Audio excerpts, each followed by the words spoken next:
Hello, activity based सम है और यहाँ पे हमें एक ट्राइंगल में एक line parallel to a side दिया है।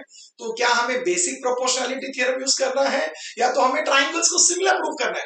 और अगर ये करना है ट्राइंगल्स को सिमिलर, तो क्यों करना है ये समझना जरूरी है। बिकॉज ये सम अब एक्टिविटी फॉर्म में दिया है बट विदाउट एक्टिविटी भी आ सकता है। तो ये क्यों कर रहे हैं, क्या कर रहे हैं और कैसे कर रहे हैं, ये सारी चीजें हम इस वीडियो में डिस्कस करेंगे। तो चलिए समझ लेते हैं इसको। तो यहाँ पे फिगर तो दिया गया है, जैसे मैंने कहा ऑलरेडी दिया है X Y parallel to A सी, मतलब एक ट्राइंगल में एक लाइन एक साइड को पैरेलल है, ये इंफॉर्मेशन दिया है। उसके आगे देखिए एक बहुत इंपॉर्टेंट इंफॉर्मेशन है, twice of X. Okay, twice of X is equal to 3 times bx। Okay, तो ax और bx के बीच में एक रिलेशन दिया गया है, वो दिया है, उसे कैसे यूज करना देखते हैं।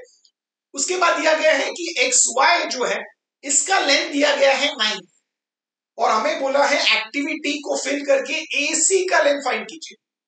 तो अगर आप सम को देखते हो तो एक्स वाई दिया है और एसी फाइंड करना है। तो अगर आप ट्राइंगल्स के बारे में देखो तो बोलोगे एक साइड दिया है एक्स वाई और उसका करस्पॉन्डिंग साइड ही हमें एसी दिख रहा है, वो फाइंड करना है। ओके, तो कुछ हिंट दिया तो समझ में। ओके, तो चलिए अब जैसे मैंने कहा यहाँ पे एक ट्राइंगल में जब एक लाइन एक साइड को पैरेलल होता है, याद रखना इससे पहले वाला वीडियो अगर आपने देखा है तो वहां पे भी मैंने इसके बारे में बात किया है, एक्सप्लेनेशन भी दिया है। अगर वो वीडियो नहीं देखा है तो जरूर देख लेना, उसका लिंक मैंने डिस्क्रिप्शन में दिया है।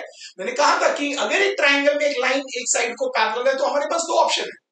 हम या तो वहां पे उस सम में बेसिक प्रोपोर्शनैलिटी थ्योरम यूज करते हैं जहां से हमें bx upon ax equal to by upon cy मिलेगा, या तो हम इस छोटे ट्राइंगल और इस बड़े ट्राइंगल को सिमिलर प्रूव कर सकते हैं। और सिमिलर कैसे प्रूव करना है, बहुत इजी है। कॉमन एंगल ले सकते हैं और करस्पॉन्डिंग एंगल्स इक्वल ले सकते हैं ना, बिकॉज लाइन पैरेलल है। तो किसी भी एक साइड को ट्रांसफर से ले लीजिए, या तो ए बी या तो बी सी। अगर हम बी सी को ले तो हमें angle y equal to angle C मिलेगा। अगर हम ए बी को ले तो हमें angle x equal to angle A मिलेगा और हम ट्राइंगल को सिमिलर प्रूव कर सकते हैं। बट सोचना और समझना यह है कि हमें करना क्या है। क्या हमें ट्राइंगल्स को सिमिलर प्रूव करना है या हमें बेसिक प्रोपोर्शनैलिटी थ्योरम यूज करना है? मैंने कहा है वो डिपेंड करता है कि सब में क्या दिया। सब में अगर एरिया के बारे में बात किया है ट्राइंगल का तो जाहिर सी बात है हम ट्राइंगल्स को सिमिलर प्रूव करेंगे सो दैट हम उसके बाद areas of similar triangles use कर पाए। आप बोलोगे इस सब में तो एरिया नहीं है, तो क्या हमें बेसिक प्रोपोर्शनैलिटी थ्योरम यूज करना पड़ेगा? अब समझिए जो मैंने स्टार्ट में भी डिस्कस किया था, यहां पे अगर हम बेसिक प्रोपोर्शनैलिटी थ्योरम यूज करें तो हम bx अपॉन ax और by अपॉन cy से डील करेंगे। ओके, बट सब में देखिए हमें एक्स वाई दिया है और एसी ढूंढना है। अब एक्स वाई और एसी का रिलेशन तो हम बेसिक प्रोपोर्शनैलिटी थ्योरम में ला ही नहीं सकते। तो जाहिर सी बात है वो एक्स वाई और एसी जो है वो करस्पॉन्डिंग साइड्स है इन दोनों ट्राइंगल्स का, मतलब ट्राइंगल्स में रिलेशन होना जरूरी है, तब जाके हम एक्स वाई को यूज करके एसी फाइंड कर सकते। ये समझ लो, ये इंपॉर्टेंट है। तो ये समझना जरूरी है कि अगर ये रिलेशन की जरूरत है, मतलब क्या रिलेशन, ट्राइंगल्स को सिमिलर प्रूव करना।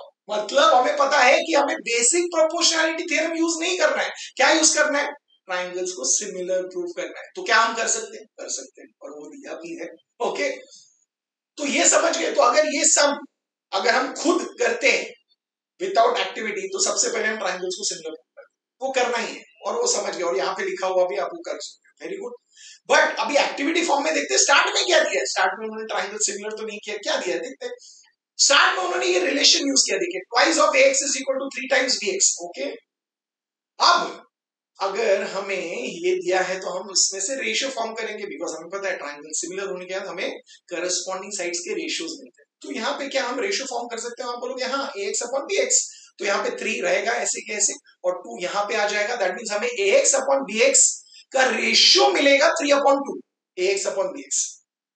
पर देखिए अगर हम ये ट्राइंगल एबीसी और ट्राइंगल एक्स बी वाई को सिमिलर प्रूव करें, जो हमें करना ही है भाई, हमें सिमिलरिटी में जाना है, तो अगर हम वो कर रहे हैं मतलब जाहिर सी बात है हमें A B upon X B मतलब बी एक्स इस रेशियो की जरूरत है। ओके, तो आप बोलोगे बट हमारे पास तो A X upon B X है, बट हमें जरूरत क्या है, A B upon B X. तो आप बोलोगे हाँ हमें बी एक्स की जरूरत है, सो जिसे रखना है, चेंज नहीं करना है, उसको हमेशा डिनोमिनेटर में रखना। ओके, उसे तो bx तो डिनोमिनेटर में उसको ऐसे रख। चेंज कहां पे चाहिए हमें, न्यूमरेटर। तो न्यूमरेटर को हमें चेंज करना है, तो न्यूमरेटर में वो चीज है उसको चेंज करना कैसे करें? हमें ए बी की जरूरत है। ए बी क्या है? X plus b x, x plus b x, x plus b x, मतलब numerator plus denominator ratios equal है, तो हम ऐसा कर सकते हैं न्यूमरेटर प्लस डिनोमिनेटर। वो किसमें होता है? Very good. कौन सा प्रॉपर्टी है? रेशियोज में ना, इक्वल रेशियो में। कौन सा है? कॉम्पोनेंटो।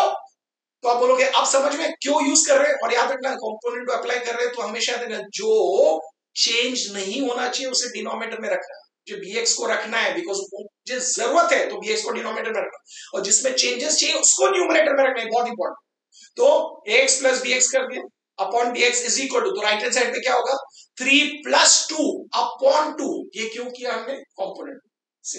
बट क्यों कॉम्पोनेंटो किया वो समझ आ गया, बिकॉज हमें ab की जरूरत है। Very good. तो इससे क्या मिलेगा? अब आप बोलोगे हाँ ax प्लस बी एक्स मतलब 3 प्लस 2, 3 प्लस 2 कितना है? 5। सो हमें क्या मिला? 5 upon 2।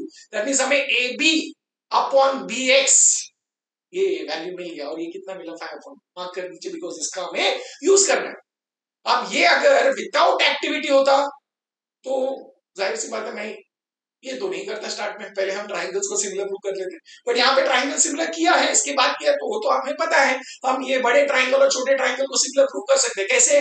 Common angle B, okay, वो स्टेप्स लिख सकते हैं, यहाँ पे तो लिखना नहीं बोला है, बट अगर विदाउट एक्टिविटी हो तो हम वो लिख देते हैं। कॉमन एंगल और एक पेयर ऑफ करस्पॉन्डिंग ले लीजिए, कोई भी लीजिए, angle y equal to angle C लीजिए, या angle x equal to angle A लीजिए, लिख लिया, और हम बोल सकते हैं दोनों ट्राइंगल्स क्या है? Similar by a test of similarity. बहुत इजी है।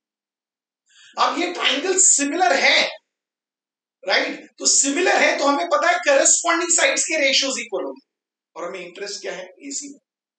तो अगर एसी ले रहे हो तो उसका करस्पॉन्डिंग साइड क्या है? एक्स वाई, तो AC upon X Y equal to, और दो रेशियोज है उसमें से वो रेशियो लिखिए जिसके बारे में हमें इंफॉर्मेशन पता है। हमें किसके बारे में पता है?